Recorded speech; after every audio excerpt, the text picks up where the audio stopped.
Hi, Cutie Pies. This is Lanickia coming to you with Season 1, Episode 2, called Day 2 of Brea.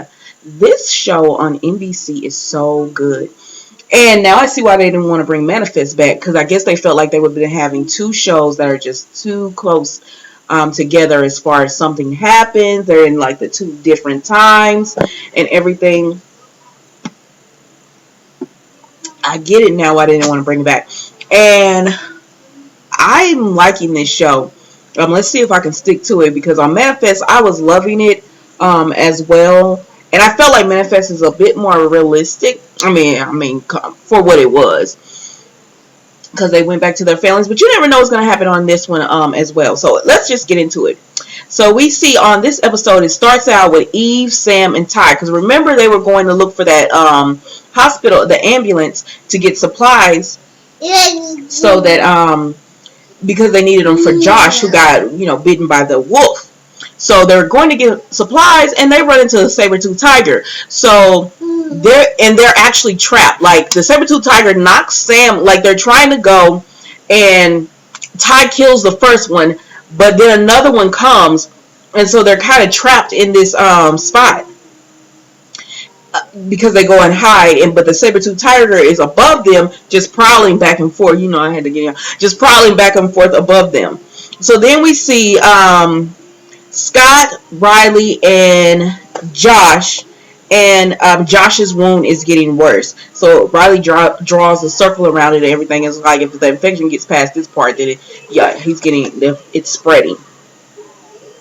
Then we see, so then they go back to Sam and Ty and Eve, and they're running so they get up and they're like, we gotta go, like, we can't keep waiting, because the longer we wait is the sicker that the more sick Josh becomes, the worse he becomes.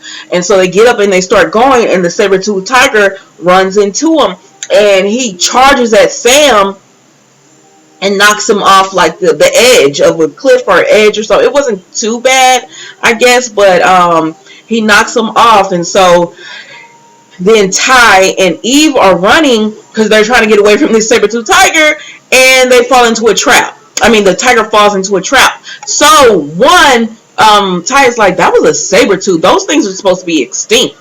Two, they're like, okay, that was a trap. Somebody set that trap. So there's somebody out here, which is the man we saw earlier, y'all. So I wonder how long he's been out there. So anyways, the man we saw in the last episode is who I'm thinking about. So then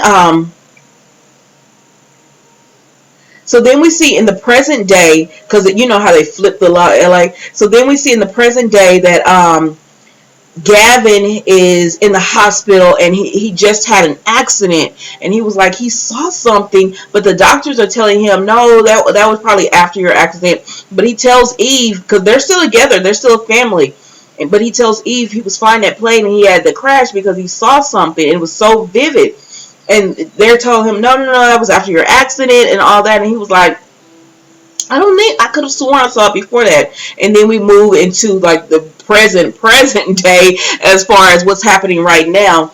And he has a vision of Eve running through the woods, and his daughter comes up to him and she's like, Dad, what's wrong? And he's just telling her, I see your mom and she seems like she's safe and everything.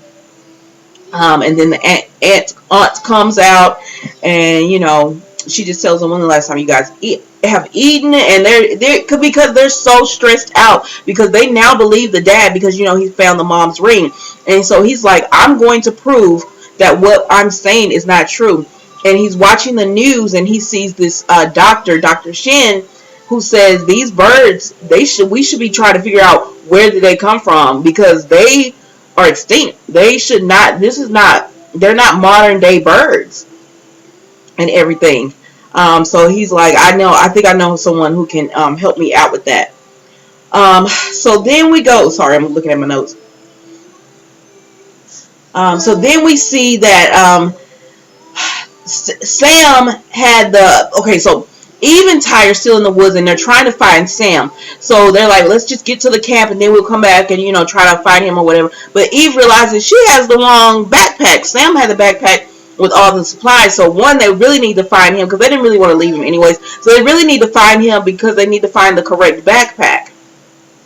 Because it makes no good for them to go to camp if they don't have the antibiotics and everything with them.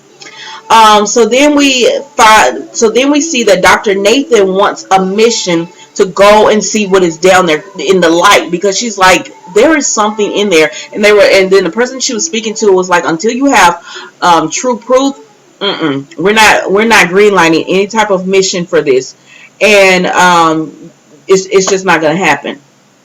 So Gavin and his daughter go and talk to Dr. Shin, and when they're talking to him, he just tells him, like, listen, I found this ring and I know it's my wife's. I know it's my wife's ring, and I need you to run a search on this because it could possibly explain where they are, because I don't think they're in modern day. I don't think they're in their present day LA and everything. And so Dr. Shin is like, okay, I'm gonna run a search, and excuse me, not in present day LA, but he doesn't think they're in the modern 2021. He's like, I'm gonna run a search. He didn't want to, but he said, if it was your daughters, you would do everything you could. And Dr. Shin was like, yeah, I would. So, so he convinced him when he was like, if it's nothing, it's nothing. But if it's something, you'll have come across a great discovery. And then we see him give his wife, Gavin gives Eve's ring, her wedding ring, to Dr. Shin. And then we see across the street that they are actually being watched. So it's like, oh my gosh, who's watching them now? So then we go to, okay, so then we see that Riley and Josh and his she looks at his infection and it has gotten worse. And she says, it's crazy because I don't feel like my allergies and all that, and it's usually acting up, but it's not here because you're not in present day and all this pollution, girl. I moved to Houston, and not like Houston, but on the outskirts. And when I go into Houston, it's just amazing how beautiful it is. And then you start going to Houston, I'm like, I know it's sunny outside. Like, you can see the sun, but it almost looks cloudy because it's just so polluted and everything.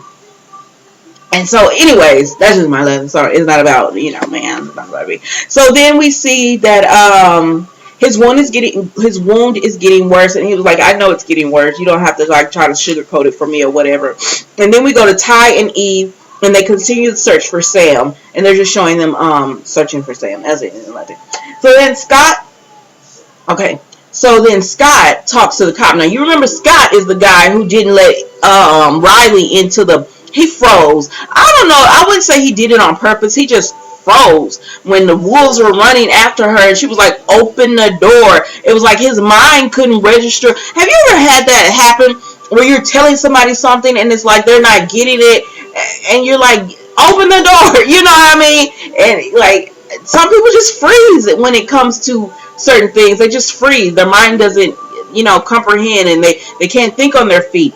And that was him. So I don't think he did it to her on purpose, but he's not her favorite person.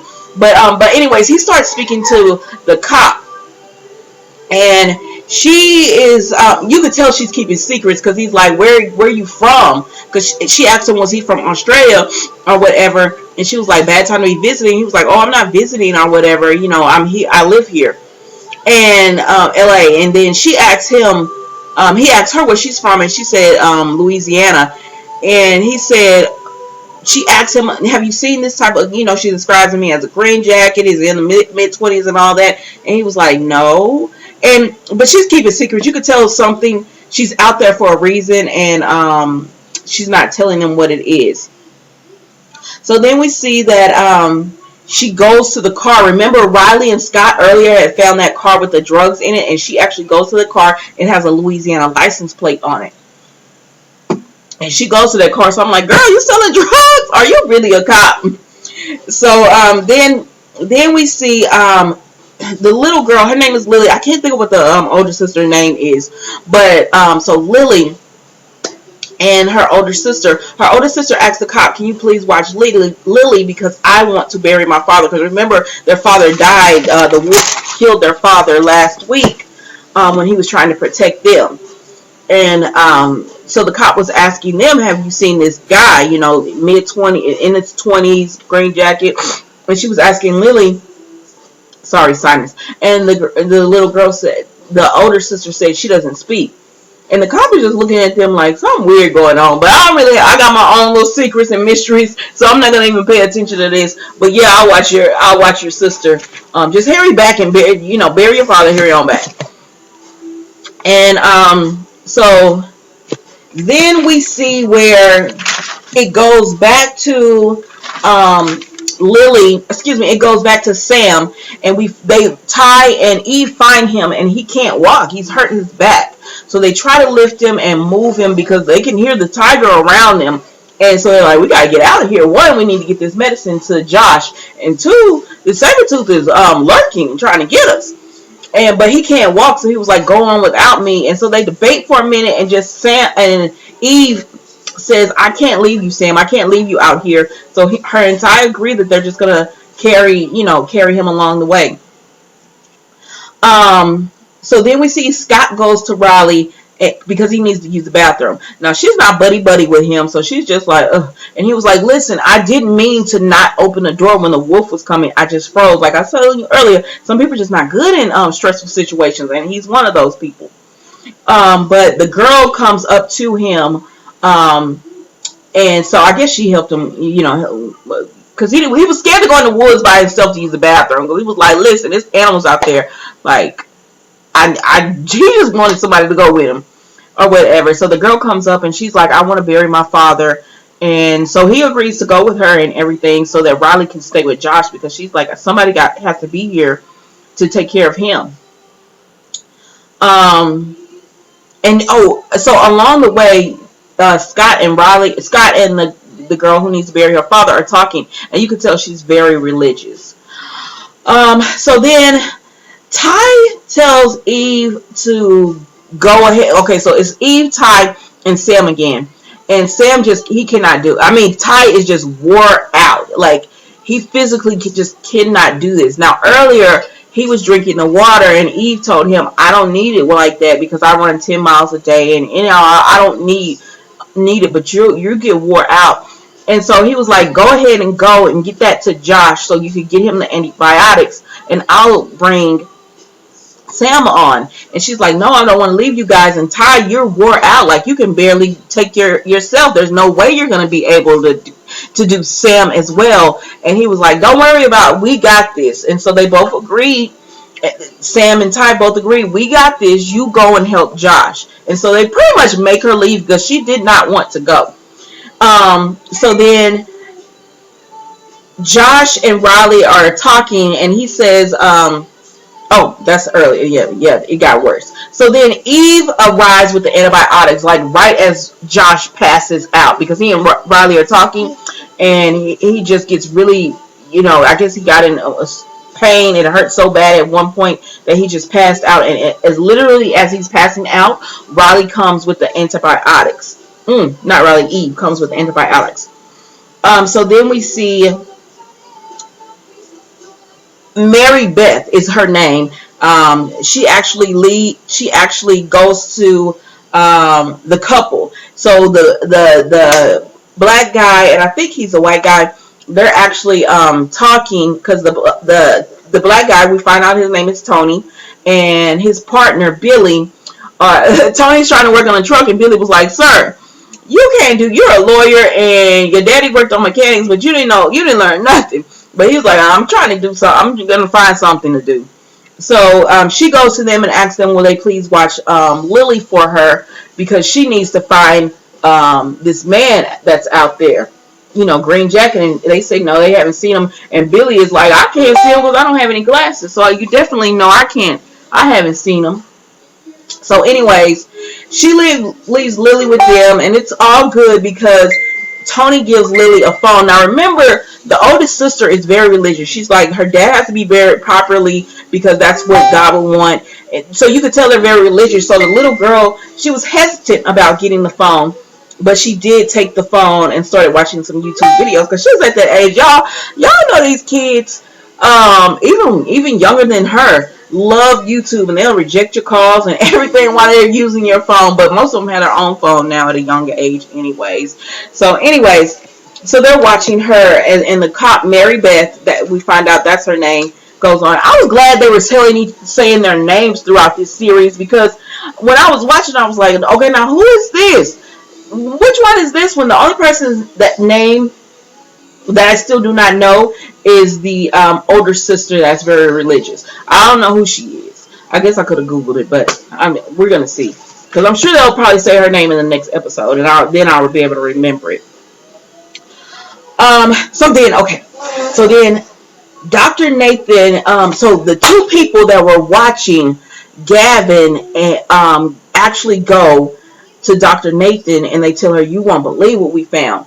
So then they show Gavin, and he gets a phone call because he's had another vision of the mom and everything, and he's telling the aunt and the daughter about it. And then he gets a phone call, and it's Dr. Shin who says that your wife's ring was stolen. So he's like, let me go. I gotta go and find this ring. Like, go and see what's going on with Dr. Shin so we can find this ring.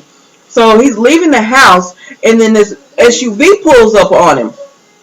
And they're like, DHS, get in the vehicle. No, Homeland Security, yeah, get in the vehicle. And he's like, what y'all want? And they were like, sir, get in the vehicle. We could either, you could either get in, or we can pull you in, force you in. And his daughter comes out. She was like, Dad, what's going on? And he was like, everything's okay. They're with DHS. I'm going to go with them, and I'm going to be right. I'm going to be back later or whatever. And so he does go with them. I'm just going to wrap him up. So he does go with them, and they take him to Dr. Nathan, and he was like, I knew y'all were behind it, so you have my wife's ring. And she said, yes. And what we discovered is that your wife's ring is dating back to 10,000 BC. And the other man that's with Dr. Nathan is Adam Markman. And they started asking him questions like, do he remember the date, October the 26th, 2018? And he was like, yeah, that's the date I had my crash. And they were like, well, 20 miles away from your crash, a sinkhole opened in La Brea. And he was like, and they're like, that, it's all a coincidence. And he was like, so they were asking him, how do you know all of this stuff? Like, how did you know where to find the ring? And how did you know that the drone was there? And the numbers and everything. He was like, I'm having these visions. And he told Dr. Nathan, you're the only person that I told this who didn't look at me like I was crazy. And she said, I don't think you're crazy, because I know something is going on. So then they take him to this big warehouse-like place where they have this plane, and they've been working on this plane, and it's like state of the art because it's so high tech, and it's built to go into that sinkhole. And so he's a pilot, so I guess they're gonna let him fly. Cause they were like, if anybody knows where he's going, it's you. And he was like, okay. And that's how they kind of wrapped all that out. So now we're going to go back to the other side of LA. So they just finished stitching Josh up, and Riley is like, where's my dad? And she was like, he's hurt, he fell. And she was like, you just left my dad in the woods? And she was asking Eve that, and Eve was like, I didn't have a choice. I had to call. And she was like, no, you had a choice. I mean, she did, but she didn't. They couldn't wait any longer. Like, if she had waited any longer with her dad, they wouldn't have made it. And so Riley is like, I've got to go find my dad. So she runs up on, so before she runs up on Scott is walking with the girl who needs to go bury her dad, the older sister. And they come across camp. Oh, my neighbor's upstairs. Loud. They come across camels, and he sees this tar pit, and he was like, oh no, go away. And so he gets the camels to go away, because he's like, yeah, that's the La Brea tar pit. He was like, oh my God, what? Like, this can't be real.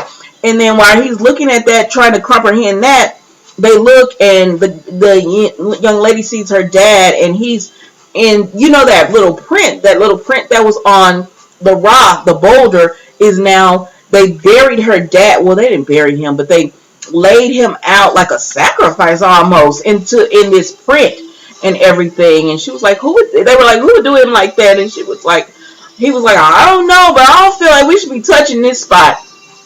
And she was like, no, he has to have a proper burial. So she buries him properly and everything, and puts the cross in. And he's just like, I don't know, this feels weird to me. So then he runs into Riley because Riley's upset. She's trying to go look for her dad. And he tells Riley, he said, I found tar pits and I found those camels and I stopped them from going in there. He said, if those camels had went in there, they were going to find those camels. Like, we found those camels, the bones, and they're from 10,000 BC or whatever. He said, I think I might have altered history. Like, he's comprehending what's going on here. And she's like, I don't have time for this right now. I'm trying to find my daddy or whatever. So she leaves him alone. And then we see that Tony and Billy, so they watch the little girl or whatever, and she gives them back their phone, and because the older sister has come, and she tells, sorry, sinus, and she tells her sister, I'm not mad. It's okay. We normally don't watch TV, religious and all that, but I'm not mad. So the little sister is walking away with her, and she says, did you tell them anything? Did you speak to them about anything? And the little sister doesn't say anything, and she grabs the little sister up, and she's like, it could be dangerous if you say something.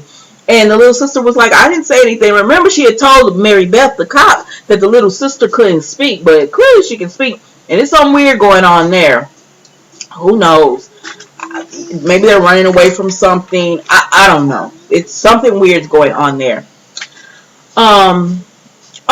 He said Ice Age. That's what Scott was telling Riley. Like, it's like we're in the Ice Age. So then Ty and Sam are trying to walk, trying to come back to the camp. And Ty just cannot physically do it. And Sam is like, how long do you have? And Ty was like, what are you talking about? He was like, because, Sam is a doctor. He was like, no, I know sickness when I see it. You're sick. And he was like, no. And he was like, no, you're sick. Like, you don't have that long. You have some kind of disease, maybe cancer. He has something. And then so when they hear a rustling in the woods, and they're like, oh my gosh, because they think they have to fight some kind of animal, but it's actually the guy in the green jacket or whatever. And so he comes up on him. He's healthy. He can go. So he helps him, and he gets helps Sam and Ty get. Excuse me. He helps Ty get Sam back to the camping area. And so they're like, Riley was looking for him, and she runs out to her dad, and he was like, easy, easy, easy. But I mean, he probably gonna rest a few days, and he's gonna be all right. But and so they're like, we would have never made it if Lucas hadn't helped us. So now we know the guy in the green jacket name. His name is Lucas. So then Lucas is, they're talking or whatever, and then Mary Beth, the cop, comes up on Lucas, and she's like, he was like, I thought you were in Baton Rouge. And she said, no, because I knew, I heard you were trying to do a deal or something down here, and I'm trying to keep you out of trouble. He was like, listen, I don't need you to keep me out of trouble. Mind your business. That's what he was pretty much telling her, and he walks off. So then Tony comes up, because remember earlier, Tony asked her, well, is the guy in the green jacket dangerous? Because you said you're looking for him, and we know you're a police officer. And she said, maybe, or whatever. And so Tony was like, is that him? And she was like, yes. And he was like, what is he to you or whatever? And she was like, that's my son. And so that was it, y'all. That was that. That was that part.